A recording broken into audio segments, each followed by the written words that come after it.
শ্রীমদ্ ভগবদ গীতা, গীতা নবম অধ্যায়, রাজবিদ্যা রাজগুহ্য যোগ, শ্লোক সংখ্যা 12তম। এই শ্লোকের সম্পূর্ণ বিস্তারিত ব্যাখ্যা। মোঘসা মোঘ কর্মণ মোঘ জ্ঞানা বিচেতসঃ রাক্ষসীমাসুরিং চৈব প্রকৃতিং মোহিনীং শ্রিতাঃ। এভাবেই যারা মোহাচ্ছন্ন হয়েছে তারা রাক্ষসী ও আসুরি ভাবের প্রতি আকৃষ্ট হয়।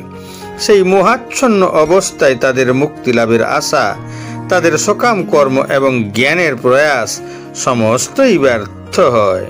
ঈশ্বরের সাকার রূপ সম্পর্কিত নাস্তিকদের ধারণা অনুযায়ী জগতে কথিত আছে, তাদের মধ্যে কিছু লোক বিশ্বাস করে যে ঈশ্বর দৈহিক আকারে পৃথিবীতে আসেননি, তাই শ্রীকৃষ্ণ ভগবান নন, তিনি কেবল একজন যোগী ছিলেন। অন্যদের যুক্তি, শ্রীকৃষ্ণ হলেন মায়া বিশেষ ব্রহ্ম, অর্থাৎ যিনি মায়া শক্তির সাথে সম্পর্কের কারণে ঈশ্বরের দেবত্বের চেয়েও নিকৃষ্ট। আবার অনেকে বলেন যে তিনি একজন চরিত্রহীন ব্যক্তি ছিলেন, যিনি অবিবাহিত গোপীদের মধ্যে ঘুরে বেড়াতেন। এই শ্লোক অনুসারে এই সমস্ত নীতিগুলি অনুপযুক্ত এবং যাদের বুদ্ধি এই নীতিগুলিকে সমর্থন করে তারা মায়া শক্তি দ্বারা প্রভাবিত। শ্রীকৃষ্ণ এই ধরনের লোকদের সম্পর্কে বলেছেন যে যারা এই ধরনের দর্শন গ্রহণ করে তারা অসুর প্রকৃতির, কারণ তারা ঈশ্বরের অবতার রূপের প্রতি তাদের হৃদয়ে ঐশ্বরিক বিশুদ্ধতার অনুভূত পোষণ করে না, তাই তারা তার ভক্তিতে লীন হতে পারে না। তদুপরি যেহেতু ঈশ্বরের নিরাকার রূপের উপাসনা করা অত্যন্ত কঠিন, সেহেতু সকার কিংবা নিরাকার উভয় রূপের একটিরও উপাসনা করে না তারা, ফলে তারা আধ্যাত্মিক উন্নতির পথ থেকে বঞ্চিত হয়। মায়া শক্তির সাময়িক আকর্ষণে মোহিত হয়ে তাদের আধ্যাত্মিক সুস্থতার আশা বৃথা হয়ে যায়। অনেক ভক্ত আছেন যারা নিজেদেরকে কৃষ্ণ ভাবনা ও ভক্তিতে নিয়োজিত দেখান, কিন্তু অন্তরে তারা শ্রীকৃষ্ণকে পরম ব্রহ্ম মনে করেন না। এই ধরনের লোকেরা কখনোই ভক্তির ফল লাভ করতে পারে না এবং ভগবত ধাম অর্জন করতে পারে না।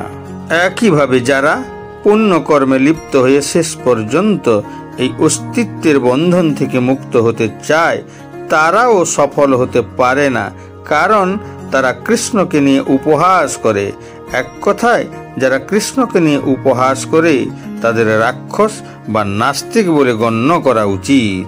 সপ্তম অধ্যায়ে যেমন ব্যাখ্যা করা হয়েছে, এই ধরনের রাক্ষসী দুষ্টু লোকেরা কখনোই কৃষ্ণের আশ্রয়ে আসে না, তাই তাদের পরম সত্যে পৌঁছানোর মানসিক চিন্তাধারা মিথ্যা যুক্তিতে ভুলিয়ে রাখে যে সাধারণ মানুষ এবং কৃষ্ণ একই, দুজনেই সমান। এই ধরনের ভ্রান্ত ধারণার কারণে তারা মনে করে যে বর্তমান তাদের শরীর শুধু প্রকৃতি শক্তি দ্বারা আবৃত। মানুষ যখন শরীর থেকে মুক্ত হবে তখন তার এবং ঈশ্বরের মধ্যে আর কোনো পার্থক্য থাকবে না। কৃষ্ণের সাথে সমান হওয়ার এই প্রচেষ্টা বিভ্রান্তির কারণে তাদের জীবন বৃথা হয়ে যায়। এই ধরনের পৈশাচিক ও নাস্তিক জ্ঞান সাধনা সর্বদাই নিরর্থক হয়। এই শ্লোকে তার ইঙ্গিত পাওয়া যায়। এই ধরনের ব্যক্তিদের জন্য বেদান্ত সূত্র ও উপনিষদের মতো বৈদিক সাহিত্যের জ্ঞান অনুসরণ করাও সর্বদা নিষ্ফল হয়ে যায়। তাই ভগবান শ্রীকৃষ্ণকে একজন সাধারণ মানুষ মনে করা একটি গুরুতর অপরাধ। যারা এটা করে তারা অবশ্যই ভ্রান্ত, কারণ তারা কৃষ্ণের চিরন্তন রূপ বুঝতে অক্ষম হয়। বৃহৎ বিষ্ণু স্মৃতিতে বলা হয়েছে, যোগ বেতি ভৌতিকং দেহং কৃষ্ণস্য পরমাত্মনঃ সর্বস্মাদ বহিষ্কার্যঃ শ্রোতস্মার্ত বিধানতঃ মুখ্যং তস্যাবলোকাপি সচলং স্নানমাচরতে। যে ব্যক্তি কৃষ্ণের দেহকে দৈহিক মনে করে তাকে শ্রুতি ও স্মৃতির সমস্ত আচার থেকে বঞ্চিত করা উচিত। যদি কেউ ভুলবশত তার মুখ দেখে তবে তার অবিলম্বে গঙ্গায় স্নান করা উচিত, যাতে এই সংক্রমণ সেরে যায়। মানুষ কৃষ্ণকে ঠাট্টা করে, কারণ তারা ভগবানকে হিংসা করে। তাদের ভাগ্যে লেখা আছে বহু জন্ম নাস্তিক আর রাক্ষসের জীবন। তাদের প্রকৃত জ্ঞান চিরকাল ভ্রমের মধ্যে থাকবে এবং তারা ধীরে ধীরে সৃষ্টির গভীরতম অন্ধকারে নিপতিত হবে।